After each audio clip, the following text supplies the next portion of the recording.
ایک بہت بڑے ملک کے بہت بڑے جج کے پاس بیٹھا ہوا تھا، باتیں ہو رہی تھی، پتہ نہیں اس کے دل میں کیا خیال آیا، نام نہیں لیتا کہ یہ عدالت کے منصب کے منافی ہے، ان کے دل میں خیال آیا، کہنے لگے یار میں کئی دفعہ آپ سے ملاقات ہوتی ہے، پوچھنا چاہتا ہوں پھر وقت نہیں ملتا، یاد نہیں رہتا۔ میں نے کہا جی پوچھیے کیا بات ہے، کیا لگا ذرا آپ غصے تو نہیں ہوں گے؟ میں نے کہا حضرت بزرگ ہیں، محترم ہیں، مکرم ہیں، محتشم ہیں، میں آپ پر غصے کیوں؟ کہنے لگے یار یہ اہل حدیث، بڑا اس نے عجیب سے انداز میں کہا، یہ اہل حدیث کیا ہوتے ہیں؟ ان کے بارے میں بڑی یار سنوں۔ یہ بات ہے کہ میں تو ویسے کے بارے میں تو بڑا سینسٹیو، بڑا حساس ہوں، لیکن میں نے پیشانی پہ شکن نہیں ڈالی۔ میں نے کہا کہ آپ کیا پوچھنا چاہتے ہیں پوچھیں۔ پھر انہوں نے کہا کہ آپ مجھے یہ بتلائیں گے ہوتے کیا؟ ان کا مطلب کیا یار؟ ان کے متعلق بڑی باتیں مشہور ہیں۔ میں نے کہا ان کے متعلق جتنی باتیں مشہور ہیں نا مجھے تو وہ پتا نہیں، کیونکہ میرے سامنے تو کبھی کسی نے کی نہیں۔ اگر آپ ذرا کھل کے بتلائیں یا میری بات سن لیں شاید آپ کا جواب ہو جائے۔ کیا لگا سناؤ؟ میں نے کہا اہل حدیث یہ ہوتے ہیں کہ وہ یہ سمجھتے ہیں کہ قرآن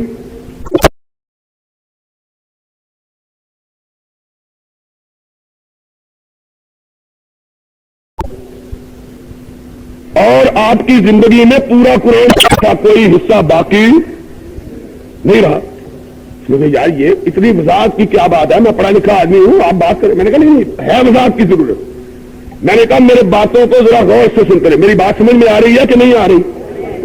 بولے بھائی یہ دور جو بیٹھے ہوئے آ رہی ہے کہ ستے دے ہو؟ بولو آ رہی ہے؟ دھیان سے ذرا بات تو سنو، کام آئے گی تمہارے بات۔ میں نے کہا یہ کہتے ہیں کہ قرآن سارے کا سارا سرور گرامی حضرت محمد الرسول اللہ صلی اللہ علیہ وسلم پہ نازل ہوا اور اس کا کوئی حصہ باقی نہیں رہا جو کسی اور پہ اترا۔ چلے یہ تو سیدھی سیدھی بات ہے۔ میں نے کہا اور دوسری بات یہ کہتے ہیں کہ قرآن کا کوئی حرف ایسا نہیں ہے جس کی تشریح سید کونین رسول ثقلین نے اپنے عمل اپنے فعل سے نہیں کر دی۔ قرآن کا ایک ایک حرف میرے آقا نے عمل کر کے اپنے صحابہ کو بتلا دیا ہے کہ قرآن کا معنی، قرآن کا مطلب، قرآن کا مقصد، قرآن کا مفہوم یہ ہے اور یہ ہے قرآن کے معنی۔ اس نے کہا اس میں بھی کوئی شک نہیں۔ میں نے کہا اور تیسری بات یہ کہتے ہیں کہ حضور اس دنیا سے اس وقت تشریف لے گئے جب دین مکمل ہو چکا تھا اور دین میں کوئی خلل اور نقص باقی نہیں رہا تھا۔ کیا لگا یہ بھی ٹھیک ہے آگے؟ میں نے کہا بس اتنی ہی بات ہے جو تم نے بڑی سنی ہے۔ کیا نہیں یار مذاق کرتے ہو؟ میں نے کہا نہیں کرتا، میں پھر تمہیں بتلاتا ہوں کہ تم کیا کہتے۔ میں نے کہا بتلاؤ۔ کیا لگا یار سنے تم اماموں کو نہیں مانتے، پیروں کو نہیں مانتے، یہ نہیں مانتے، وہ نہیں مانتے، یہ تو بڑی۔ میں نے کہا سنو ماننے کا مطلب کیا ہے؟ میں نے کہا تم امام کی بات کرتے ہو، میں تو تمہیں بھی مانتا ہوں، میں تو تمہیں بھی مانتا ہوں کہ تم جج ہو، بڑے اچھے آدمی ہو، کیا مطلب؟ کہنے لگا نہیں بات ایمانداری۔ میں نے کہا خدا کی قسم ہے بات صرف اتنی ہے کہ ہم یہ کہتے ہیں کہ امام، اولیاء، محدثین، فقہا انہوں نے دین کو مکمل نہیں کیا، دین ان کی آمد سے پہلے مکمل ہو چکا تھا، دین ان کی آمد سے پہلے مکمل ہے۔ انہوں نے دین کی توضیحات کی، تشریحات کی ہیں دین کو سامنے رکھ کر، اور ہمارا عقیدہ یہ ہے کہ یہ سارے لوگ بڑے برگزیدہ، بڑے عمدہ، بڑے اعلیٰ، بہت نیک، لیکن جس کی بات اللہ رسول کے خلاف ہے ہم اس کی بات کو ماننے کے لیے تیار اور جو اللہ رسول کے مطابق ہے اور جو اللہ رسول کے مطابق ہے سر آنکھ ہوتے۔ اب ذرا سننے کی بات ہے۔ اس نے کہا اچھا ایک بات یار یہ جو تم پیروں کو نہیں مانتی اس کی بات۔ میں نے کہا یہ بھی سن لو، اب تو ذرا بدل دیا ہے نا، پھر مجھے تکلیف ہوتی ہے کہ اب تو پیر بن گئے ہیں بھابھی بھی۔ میں نے کہا نہیں مانتے۔ کیا لگا کیوں نہیں مانتے؟ میں نے کہا ہم مانتے ہیں دینے والے کو، لینے والے کو ہم نہیں مانتے، فرق صرف یہ ہے ہم مانتے ہیں کس کو؟ دینے والے کو، لینے والے کو ہم پیر ماننے کے لیے تیار اس نے کہا وہ کیسے؟ میں نے کہا ہم نے پیر مانا اس کو اور جس کے گھر میں 2 ماہ تک آگ نہیں جلی. 2 ماہ تک جس کے گھر میں آگ، کیا مطلب ہے آگ میں جلنے کا؟ حدیث کے الفاظ ہے جس کے گھر میں 2 ماہ تک پکانے کے لیے کوئی چیز موجود نہ تھی، گھر میں آیا عائشہ ناشتہ کے لیے کچھ ہے، آقا کچھ بھی نہیں ہے، سیدھا مسجد سے تشریف لایا. فرمایا عائشہ کچھ نہیں ہے تو تمہارے چہرے پہ غم کے بادل کیوں چھائے؟ آقا آپ کائنات کے شہنشاہ، آپ گھر تشریف لائیں اور گھر میں آپ کے ناشتے کے لیے بھی کچھ نہ ہو. ابھی آنکھ سے آنسو نہیں چھلکا کہ سرور کائنات کے چہرے پہ تبسم آ گیا. فرمایا عائشہ شکر کرو اللہ نے ہمیں ایک اور روزہ اپنی ذات کے لیے رکھنے کا موقع فراہم کر دیا ہے. انی صائم، میں نے تو تم سے ویسے ہی پوچھا تھا، میں نے تو روزہ رکھا ہوا ہے.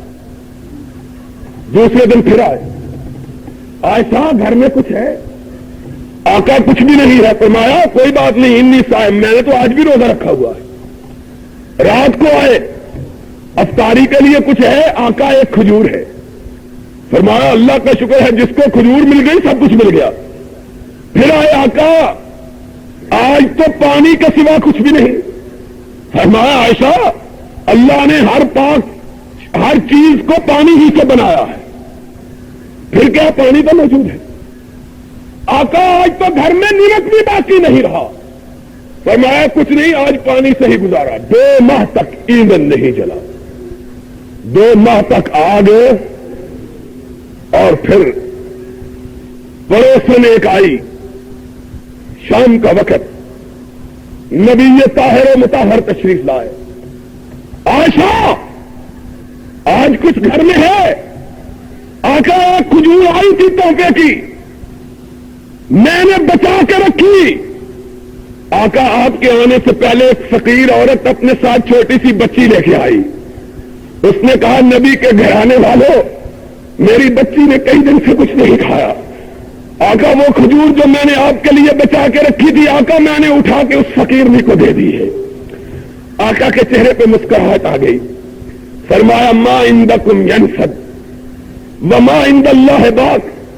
عائشہ آج تو نے جی خوش کر دیا ہے کہ آج ہی کی کھجور تو کام آئی ہے جو قیامت تک کام دے گی. عورت طرف اٹھی، پڑوسن بھاگی ہوئی گھر گئی. خامن کی وفادار، خامن کی وفاشار.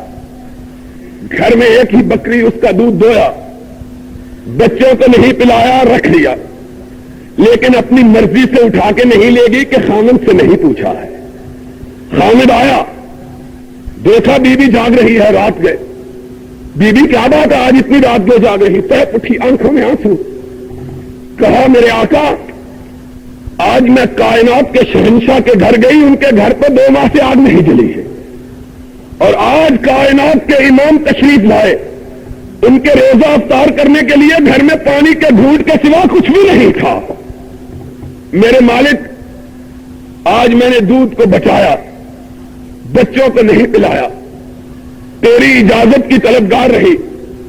سوچا کہ تو آئے اور میرے آقا کے گھر والوں کو دودھ کا پیالہ دے آئے. وہ لے کے چلا دودھ کا پیالہ. مسجد نبوی سے ہو کے راستہ حضور کی کوٹھری کی طرف جاتا ہے. مسجد سے گزرنے کے لیے گھر سے چلا. مسجد میں 117 طالب علم درویش مدرسے کے، دین کو پڑھنے والے، دین کو پڑھانے والے، ان میں سے ایک جاگ رہا ہے.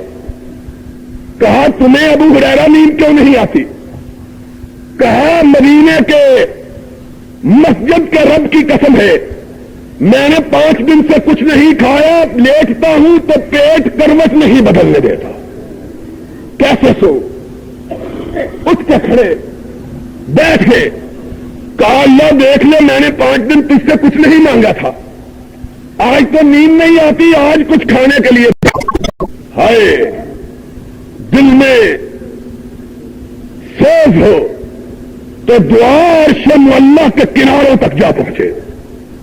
آج ہم مانگتے ہیں دل میں سوز نہیں، کیسے پہنچے؟ ہم کہتے ہیں ہماری سنی نہیں جاتی. ہماری کیسے سنی جائے؟ پیٹ میں حرام جاتا ہے، کیسے سنی جائے؟ ہم کیسے سنائیں؟ کس طرح بات کو اللہ تک پہنچائیں؟ ابو ہریرہ کہتے ہیں ابھی میں نے ہاتھ دعا سے نیچے نہیں گرایا کہ دیکھا ایک آدمی دودھ کا پیالہ لیے ہوئے مسجد میں آ رہا. کہا میں خوش ہو گیا. میں نے کہا ابو ہریرہ آج تو خدا سے کچھ اور مانگ لینا تھا، بڑی جلدی دعا سنی گئی. اللہ اکبر. کہا لیکن دودھ والا ہماری طرف نہیں آیا، نبی کے باب عالی کی طرف بڑھ گیا. کہا میں نے سوچا ابو ہریرہ آج تیری دعا راستے میں رہ گئی ہے. دروازے پہ دستک دی، کونین کے تاجدار باہر آئے. کیا ہے؟ اندھیرا، ساتھی کے ہاتھوں میں لفزش، آنکھوں میں آنسو.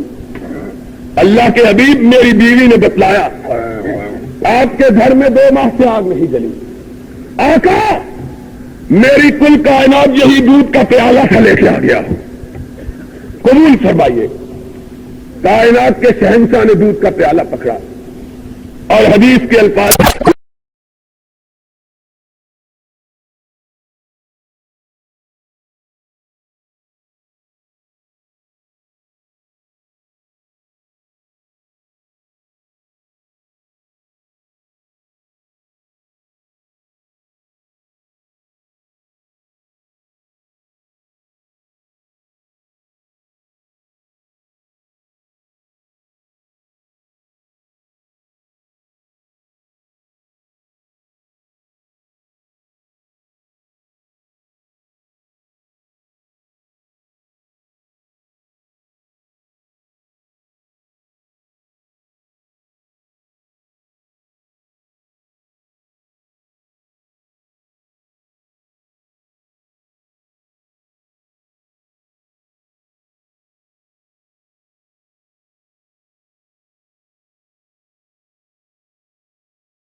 ہم کو حقیقت بتلائی نہیں. اگر اسی کا نام اہل حدیث ہے تو اس سے سچا اسلام کوئی دوسرا ہو سکتا ہی نہیں. اسلام کو اسی کا نام، کس کا نام اسلام ہے؟ اسلام نام ہے اس کتاب کا جو رب نے رحمت للعالمین پہ نازل کی، یا اسلام نام ہے ان تشریحات کا جو سرور گرامی علیہ الصلوۃ والسلام نے اپنی امت کو عطا کی. تیسری کسی چیز کا نام اسلام. اسی لیے اسلام جب بھی پہنچا جس ملک میں، خالص اسلام ہی پہنچا، کیونکہ پڑھے لکھے لوگوں کو کسی گورکھ دندے کی سمجھ آتی ہی